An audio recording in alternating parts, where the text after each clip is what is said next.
Whoa, here we are. Welcome to Veterans and Autistic People, Commonalities and Differences. You can find us on any streaming app, Spotify, um, Amazon, anywhere on there. We also have Mental Health Warriors pages on Facebook, LinkedIn, Instagram. Just feel free to connect with us and enjoy our time here. Today, I'm with my amazing co-host Adam, who has brought me on as a show provider and a bit of humble leadership, I guess, as it says. I actually changed my tag. So I'm going to let Adam introduce himself, and we'll go from there. Yeah, for people that ain't got a clue who I am, I'm Adam. I'm a father to two SCN children. I'm a husband, or as my partner says, I'm an annoying husband, but hey, what's one of them? But I'm just an average Joe. What do you expect? Yeah. So today we're just going to kind of define a little bit about how we look at mental health within ourselves and how we deal with that. I know with you and I, we both have a lot in common as far as the autism spectrum. Yeah. And anybody with autistic kids or being autistic like myself, some days are a battle and some days are not. And so tell me how you help your kids understand their mental health. What a question. Come on, Mary. But it's all back about communication. The struggle is real. And it's all about what they don't get taught in schools is communicating with your own conscious and subconscious mind in realizing our own emotions, and that's reality. It's communication. Right. I think a lot of people don't understand that all the emotions that we feel are genuinely true emotions, and I think a lot of times we get put off as being angry or another one is being non-compliant. That's another one. For us, it's our family's pretty quiet. I have one outspoken one. I know when he was younger, they'd ask his name, he'd give his full name and address. And I'm like, dude, you're going to get me in trouble, man. Somebody going to come hunt me down now. But I think the biggest thing for me on that aspect is with my boys is, Adam, it's letting them teach us. Yeah, exactly. And that's why I always say the kids are my role models. They really are, because you learn so much when you're talking to an autistic person, because you learn about their world. Because, it's different, it's unique, but it's amazing to what you can come across. Right. I know I have, and my middle son, he works part-time to full-time, depending upon the week. But this young man has a unique perspective, and he taught me what the word no means. He literally told his club manager no, and he stuck with it. Why, as adults, can't we figure that out? Exactly. I know everybody wants to say no is next opportunity, but sometimes no means no. It is a complete sentence. I agree. So when you're out and about, and let's just say one of your children is struggling, how do you deal with the looks or the aspirations of people who want to judge solely by what they're seeing as opposed to understanding where the child's coming from. Yeah, see, we have had a lot of judgmental comments, judgmental looks from individuals, and without sounding age discriminating here, the older generation just have not got a clue about autism. They don't think it exists, but it does. And what we do is, obviously, we have to respond and say he's got autism, and obviously that's when the debate starts. But what we really love is when we see our child or kids in crisis, which half the time it's going to be our son. He sits on the floor, and what we do is, I've done this numerous times. I've actually sat down on the floor, like in a busy environment, and I've just held him. And half the time, I've had people walking across right past me, and they've smiled because they know exactly what the hell's going on. Yeah. I've been known. For those of you who don't know, I left a 20+ year career in retail. What a lot of people don't understand is once I really figured out what a meltdown looks like in the middle of a grocery store or in the middle of Walmart, I would go and sit next to the person. I don't have the video no more, but I have a video where literally I had a kid that was crying and a mom was trying to finish shopping. And literally, I'm a customer service supervisor. I'm laying there on the floor with the little guy, just patting him on the back. It's like he just needed the time. And I think being from a big box retail is those stores echo. And I have a real problem with echoes. And sensory. Sensory issues.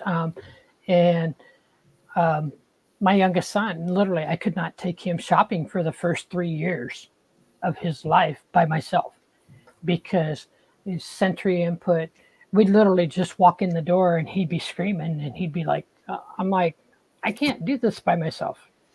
And so I spent 30 minutes going through a store, picking up everything I needed just to get out because he wanted nothing to do with it. Well, I'm glad you mentioned that because we're currently watching something on Netflix called The Good Doctor. Yeah, have you seen that? I've seen a couple episodes, and they're great. Okay? They are, but they're not for everybody. Okay, coming from my aspect, I totally understand where they're coming from, and I'm not judging anybody because it does give a good representation. Yeah, even though the actor is not autistic himself, he had to learn all about the autistic traits, which is absolutely phenomenal, and he gives a better understanding. And I'd say it's perfect to actually give that role to someone that isn't autistic, because it gives the whole scenario the better understanding of autism and what it looks like with like sensory, because when it's sensory, it's not just noise, it's lights, it's rattles of bags and stuff like that. Right. Like when we see a lamp, when we get our son to see a lamp, I can just see a lamp, but he doesn't. He sees how it's built, how the bulbs come together. Right. And Elizabeth said, Adam Duval's right. The older generation looks at these kids as brats. And she has a couple grandkids. Exactly. Okay, like I can spank the autism out of my kids. Are you for real right now? Exactly. In Nebraska, people have gotten to the point where if you raise a hand to one of those kids, everybody's got the non-emergency number and they're calling the cops. That's everywhere. And it's like, I've been notorious for yelling at my kids, which I learned later that does zero good. Doesn't. Okay. It actually makes it worse because the trauma. Yeah, and it's like now it becomes who can be louder. Yeah. It really does. I got one that growls at me. If he doesn't like something, he's not going to make a comment. He's going to look at me and go, where's the cat? We don't even have a cat, but where's the cat? Because he's growling. So yeah, I totally understand that. So I'm gonna ask a question here, and I'm pretty sure I know how you and I believe, but for our viewers, and I have I believe a viewer on here. Do your children use ABA therapy? No. Okay, because I know I get a lot of guff about ABA therapy. Everybody wants to talk about 20 years ago, 30 years ago, and stuff. So, I think with ABA therapy, my kids have never had ABA therapy. And I'm not talking about it negatively, because I see many people about that. And Elizabeth wants us to tell a little bit more about ABA therapy. ABA therapy is something that is it's okay. I'm probably going to get criticized here, but it's like a reward, but it teaches kids how to interact and respond to take out the trash, do the dishes, or do something basic. And so what is your definition of ABA therapy for Elizabeth? Well, do I say I'm doing it? Because what me and Kerry are doing is we're actually getting our kids to earn spending money instead of just, because you get all these parents that just give their kids spending money. Yeah, I see where they're coming from when they're doing that, but we're teaching them that you have to earn it, because when they go become adults, they're going to realise you can't get things given to you on a silver platter. You have to earn it. So that's what we do. Is they do jobs all around the house. Obviously, we help them, of course, but they earn money that way. They earn the spending money that way. So I think that's and obviously that's their reward. But if they argue about it and they don't stop, we start removing spending money. So then they know where it's coming from. So I think that's our type of therapy. Well, and that's a valid point, because okay, our kids go out and get a job. Yeah. Okay, so if you just show up for 20 hours when you're scheduled for 40 hours, you're only going to get paid for 20 hours. So, Exactly.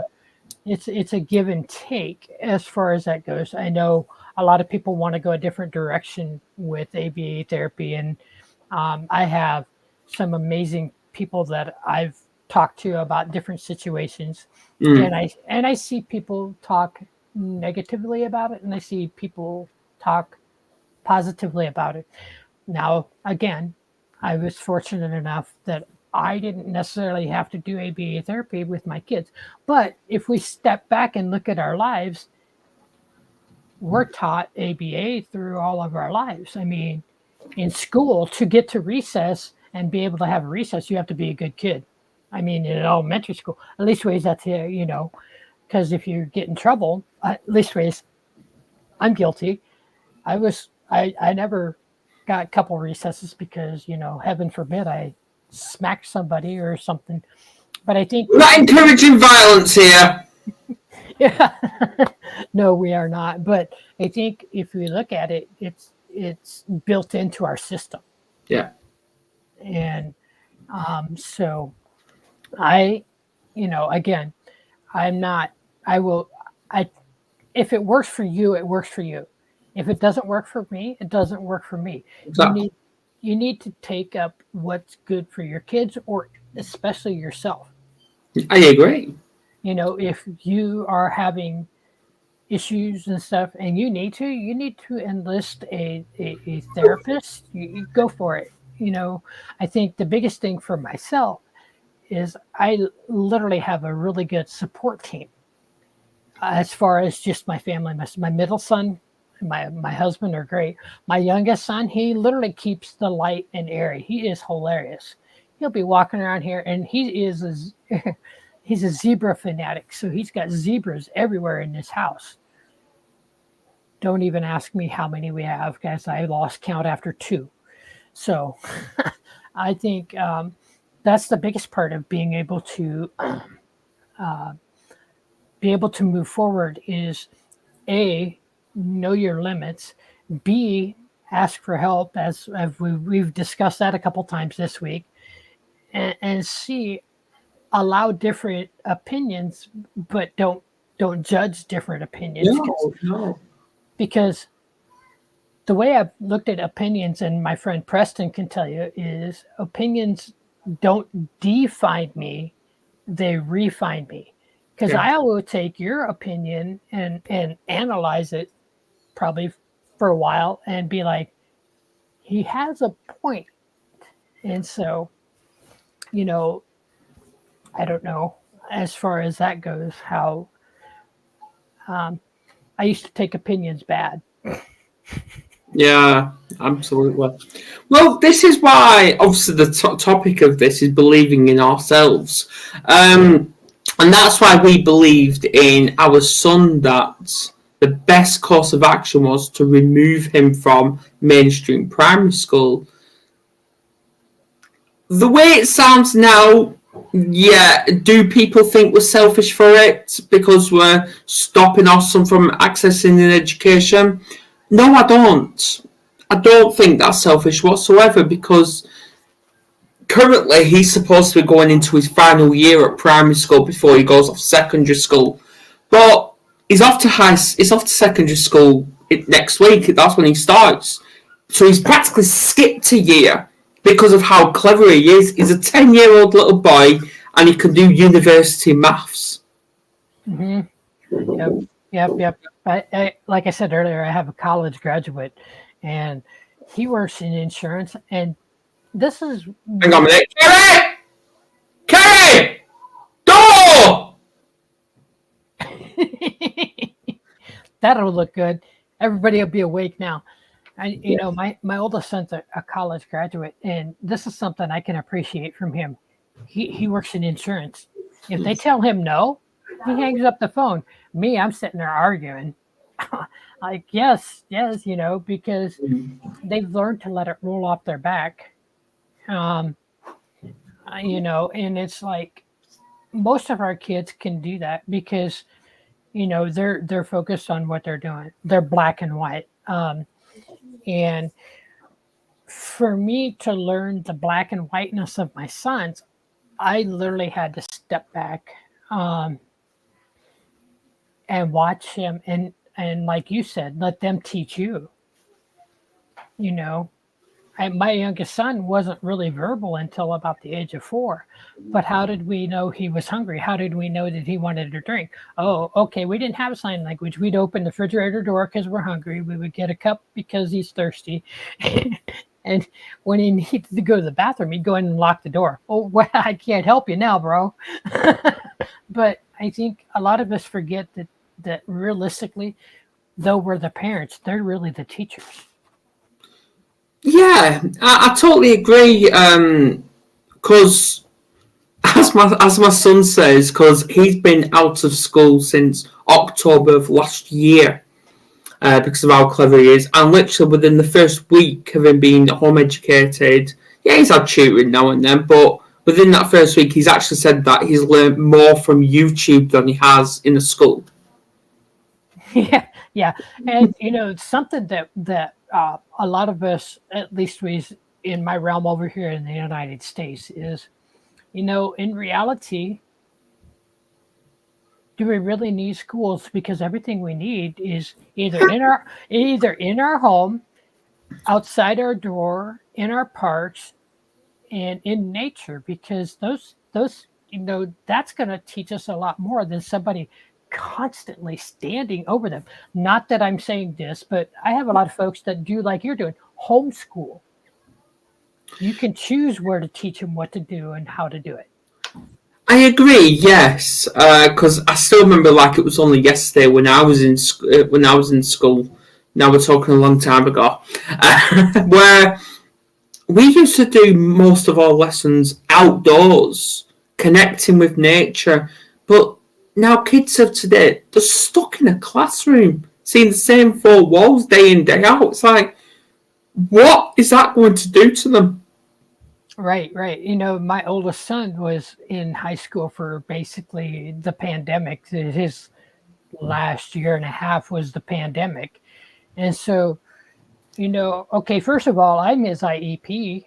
Literally, I made his IEP. So I just slid the IEP to the side and we started learning how to do chores better. We went outside, we explored what a leaf looks like, you know, and mind you, he was a junior into senior year. So, you know, he's still learning this because even at the age of 20, he's still probably 10 or 11. But, you know, get away from the screens, go outside and learn something, um, how America's formed on farming. Oh, let's go teach you what an ear of corn looks like before it's developed. Yes, and as Jen says, schools provide a great place to teach socialisation. Yes. So back to your question, do we really need schools? I'd say yes, we do, but do I feel like they can be improved with having a better understanding of what the kid can offer rather than just thinking about the money and the grades all the time? Of course. Right, right. And, Jen says schools provide a great place to teach socialization. That's if they're allowed to socialize, because even with my son being in special education, do your kids get mainstreamed at least once or twice with a class throughout a day? Okay, I understand being with your same students, and probably most likely each student has their own little way of socializing. Yeah. But do they have a mentor in another class? Like my youngest son took art class. Did he have somebody that was able to mentor him and be there with him? And were they connected enough for John to remember who they were? Well, I feel like schools, come on, Mary, you've got me started now on the education. Come on, I can say a lot of things about this. This is how I got put in Facebook jail in the first place. But anyway, it's schools do not have the slightest clue what they are doing. Because obviously with my daughter, like we're fighting to get an educational healthcare plan, which is the right support she needs, but local authority in the school are just not interested. So we're actually fighting for them, and and the thing is, they don't recognise masking. They don't, and that pees me off a little bit because obviously I can't say too much about it because it's an ongoing case. But it's okay. But when it comes to masking, you have to question: are these teachers that are teaching our son or daughter or niece and nephew and grandchild for 6-7 hours a day? What understanding do they actually have when it comes to not just autism but SEN in general? Mm-hmm. Right. And all trained. Yeah, you said don't get me started. And Jen says, Adam, I know Mary has a way. Well, and she has a tendency to do that. And then, yeah, Jen, I know kids get promoted. My kids got promoted with inclusion in school. I'm saying for those few that don't, and they get left out. I mean, my son got to sing in special needs choir. He absolutely loved it. He got to sing with big choir in school. I understand. And I'm not saying my kids weren't included. What I'm saying is, what about the ones that aren't included? I do admit, though, there are some good teachers out there. Like, I'm not just here just to slate every single teacher out there, because there are some good ones out there that do put the child first over grades and money. But it's getting that opportunity towards that. and that understanding. And obviously, I know Elizabeth said earlier about awareness, but it's acceptance as well. And we need to destigmatize that judgment because autism. I'm not just talking about schools here, but the whole society needs to come round of knowing the difference between a meltdown and just being a little, you know what I'm talking about. Yeah, no, I understand that. And I don't know about you, but I've lived in a larger city for over 20 years now, but I grew up in rural areas. We're talking areas where the schools would only get help once a week for 2 hours. For they classified everybody's special education. Okay, cool. But they only get literally 2 hours, maybe twice a week. I think that's where a lot of my abilities to share with other people come, is because if I'm going to point a direction, I'm going to point to the rural schools. Adam, I graduated with a class of 16. I graduated with a 2.0, which is literally a D plus at most. And people didn't understand me. So I think my target audience most of the times is going to be the rural schools, because one would assume, and here we go again, we know what assume means, but that the bigger areas have more opportunities, which is not always the case either. So, No, so that's really upstairs. She must be putting her carpet in. No. No, it's the joys of autism, where our son, he's got his bed near the window and he has a habit of sitting on his curtain, and the whole pole just comes straight down. Yeah. The greatest part about our show today is it's got the backup sounds to everything we're talking about. Oh yeah, exactly, and that's how it goes. Yeah. So yeah. You kind of got me on a rabbit hole there. I was like,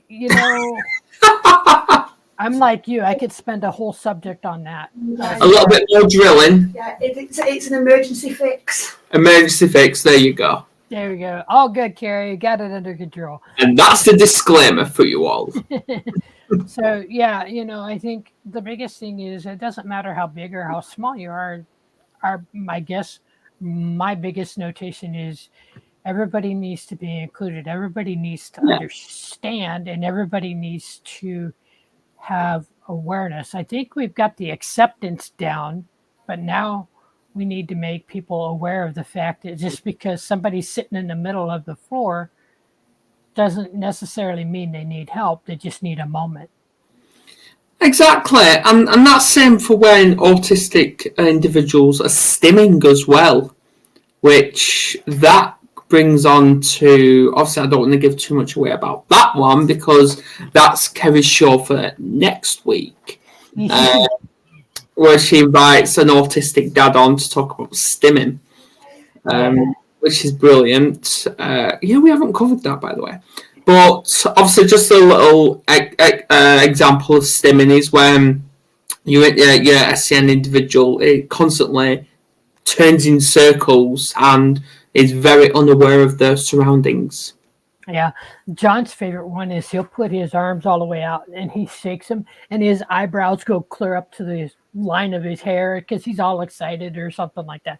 But the shake, and then he'll get his legs involved, and so he'll sit there and he looks like a bug just sitting there shaking both his legs and his arms. And I'm just cracking up, and my husband goes, "Oh yeah, that's my boy."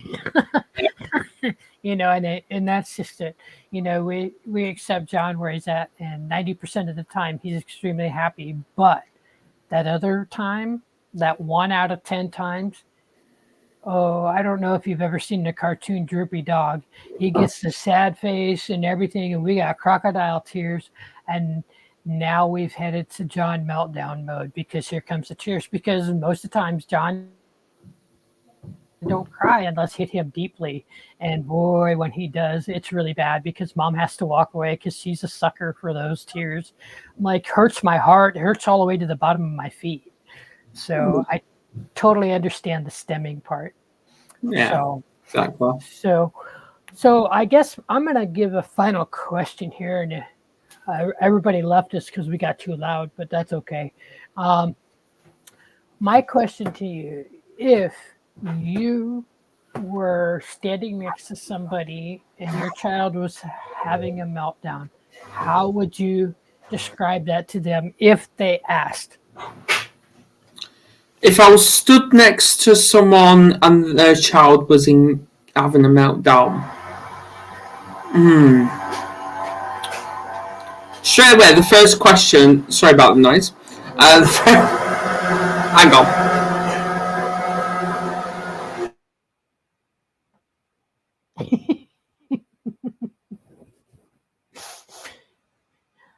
Gotta love the emergency.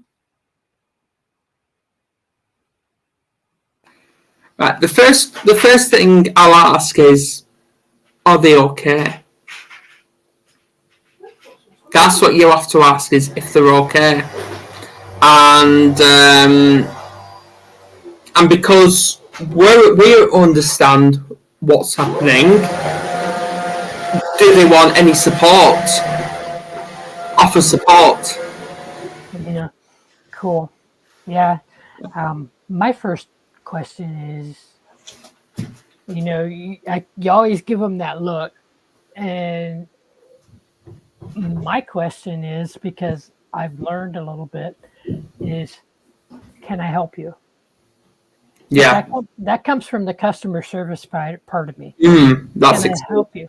And because I had a different colored vest on, people would be like, but you're busy. No, I'm here for you. I've got 10 other people that can take care of my problem. Yeah. That is something I've definitely learned as far as just being around people. And is my first question is, how can I help you? Like the time I was with the little guy. I mean, just go do your shopping. We'll figure it out. I've got a walkie. I can talk to other people. I'm good. Yeah. I think a lot of people think that just because we're in a separate position that we can't help them. No, at this point in time in my life, this is where I'm at, and this is where I want to help you. So, but, all right, I have a young man that's probably going to head out. Do you have any final thoughts that you want to throw in, or do you have a way people can get a hold of you if they need extra help, or if you're willing to take on that challenge? Yeah, well, you can reach out to us at the Mental Health Warriors. Someone will get onto you. We're pretty fast as well. And yeah, just keep strong and keep going. And if you're struggling, just remember, it's only a temporary issue. Exactly. Well, thank you, Adam, for joining us today. Yeah. And All right. catch up with you again, bud. Have a great day. Bye.